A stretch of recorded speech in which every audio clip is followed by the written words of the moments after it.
MMA. Just going to do a quick preview of PFL Challenger Series 6 live this Friday night.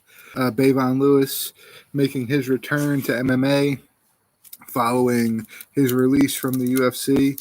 He went 1-3 in the UFC, one decision over Daquan Townsend, lost to Trevin Giles, Darren Stewart, and Uriah Hall. Excuse me. He fought pretty much his whole career at middleweight, and this will be his first fight at heavyweight. So skipped right over 205, and he is going to be at least 207 pounds. I would have to assume he's going to come in around 220, 230 at least, going up against a guy who is in somewhat of a similar boat as Marcelo Nunez. He's fought middleweight pretty much his whole career. Marcelo Nunez had a layoff from 2016 to 2020. So up until 2016, he fought middleweight.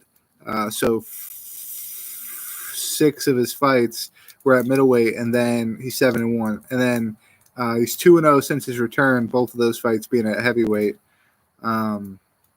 He'd be Jordan Stoltzfur, who's 2-7 at CFFC 85, and then Anthony Garrett, who is 6-4 at CFFC 103. Bavon Lewis has 3 knockout wins. 2 of his 3 losses are via knockout as well. He'll come into this fight with a 3-inch reach advantage over Marcelo Nunez. And Nunez is coming into this fight with a 100% finish rate, 5 submission wins, 2 knockout wins. I just think that Nunez has fought way lower level of competition. Now, Bavon Lewis going to heavyweight is kind of scary. It's like, is he just out of shape? Is he fighting a heavyweight because he just didn't want to make a cut to 85 anymore? And if so, that means that he don't only think he can make 205, which means that he's letting himself go a little bit. Or, possibly he's just really strategically getting strong, like the John Jones route, except he's not taking as long, of course. But the John Jones route and just strategically putting on muscle and getting bigger. And, he's 6'1", 6'2", so he's not sure, he's not like a Daniel Cormier at heavyweight or anything like that, but it's going to be weird. It's going to be weird seeing what he normally looks like at middleweight and then seeing him at heavyweight. So we'll have to see how that goes. I'm not going to make any predictions for this card. If I had to lean one way or the other, I'm going to lean towards Bavon Lewis because of his resume, the people he's fought in his career, wins and losses, versus the people that Nunez has fought in his career. And Nunez is 7-1. He's really new to his career, so we'll see how that one goes. Giacomo Lamos versus Brett Martin is going to be a good one, in my opinion. Lamos is 7-0, 100% finish rate, 5 knockouts, 2 submissions. His opponent's combined record is 68-61-2, with the best record out of that bunch being Jose Rogero Galicki, who is 22-19, who he submitted in his most recent fight. He's ranked number 1 in South Korea and number 12 in Brazil for heavyweights. I just think that he hasn't fought. He's fought crazy amounts of guys that were in their professional debut, that had losing records, had 500 records.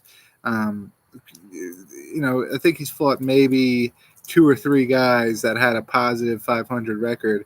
And, one of those guys we just pointed out, 22-19, he's pretty damn close to 500.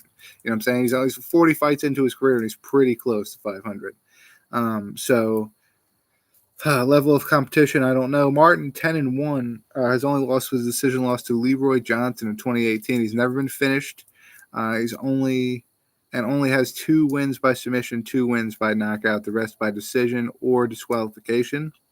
His opponents have a combined record of 59-34-2, with only 3 of those 11 opponents having less than even records. So, 1-1 or 2-5 or something like that.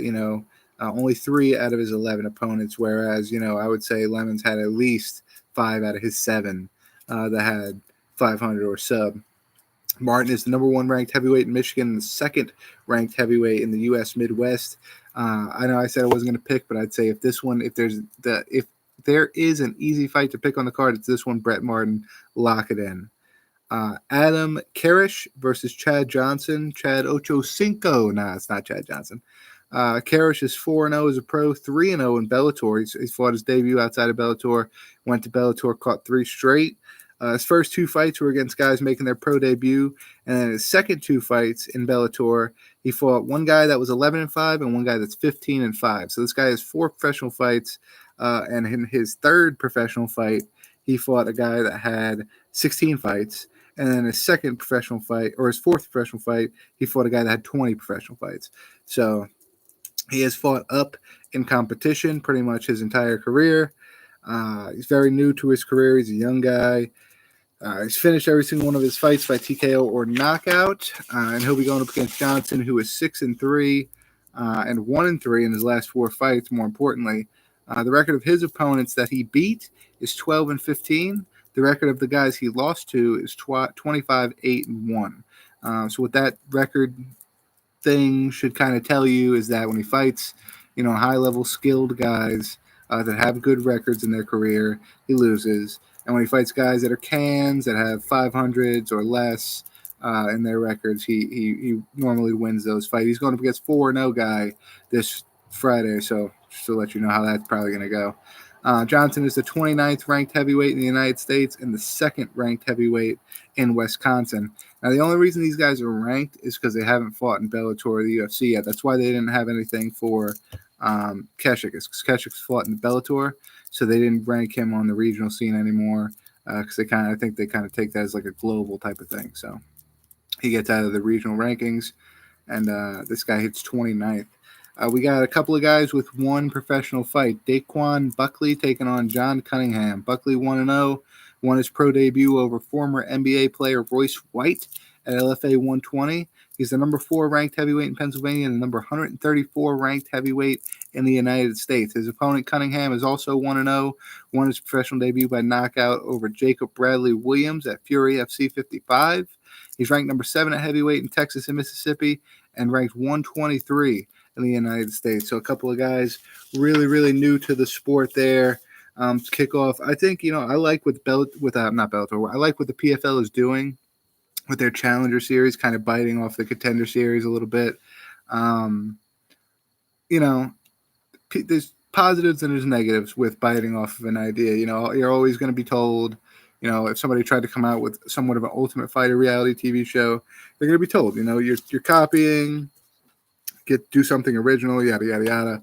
But the thing that I think offsets that with a Challenger Series is that you're going out, you're finding young, talented fighters all around the world, and you're bringing them into your organization to potentially be like how an NFL team would look at like a franchise player, like the quarterback they're going to build their team around, or something like that. So these guys are looking for guys, possibly Brett Martin, maybe Adam Carrich or Chad Johnson, or even maybe Buckley or Cunningham, possibly, to kind of build their promotion around, hopefully one day in the future. And maybe even Bayvon Lewis or Marcelo Nunez. I think Bayvon Lewis, if he gets signed, is going to be more of kind of like a Jeremy Stevens type of signing for the PFL. It's going to be more of like, look, we have good fighters. Yes, they got cut by the UFC, but they were there. They are very close in competition to the best in the world, and that's who you always want to market your